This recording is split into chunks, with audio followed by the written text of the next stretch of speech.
This is the Nutric 3.5 millimeter mini plug close up, and on the side here you've got your right channel positive, which is connected to the tip.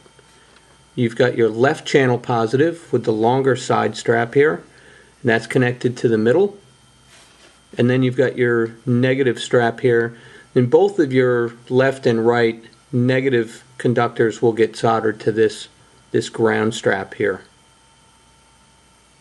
Okay, so I've got the connector in the vise, and I'm going to go ahead and I've already bent the positive lead for the right channel on a 90 degree, and I'm just going to try and keep my fingers out of the way, so I'm going to use the needle nose and I'm going to bend this wire over the tab and just crimp it nice and tight.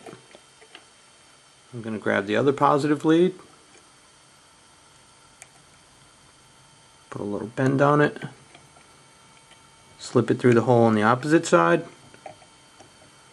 bend that over, crimp that nice and tight, and then I'll go ahead and solder those two, and we'll do the ground next. Okay, so bring your soldering iron in. I'm going to start on the right channel. It's going to bring the heat in, and I'm going to make sure that it's even across both the post and the wire, and we're done. Opposite side, make sure once again both the post and the wire are heated at the same time, and we're done. Now that we have both of the positive leads soldered, I've turned the connector around in the vise so it's upside down, and I've twisted our two negative conductors together, and I'm just going to place them in the hole, bend them over with the needle nose. Now that we have a nice connection, just as before, we're going to apply the heat.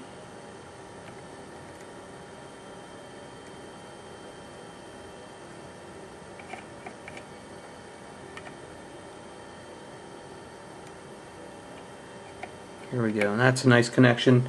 You can see as soon as the solder flowed out over that, it's a nice connection.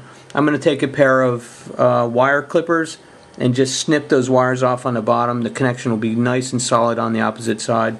We need to make sure we clean that up so the barrel will slip over and screw on. But I like to solder it right through the hole like that because you get a great connection, and it holds the wire in place, which makes that solder flow much easier. Well, there's the finished product. Hopefully you can see all the solder points.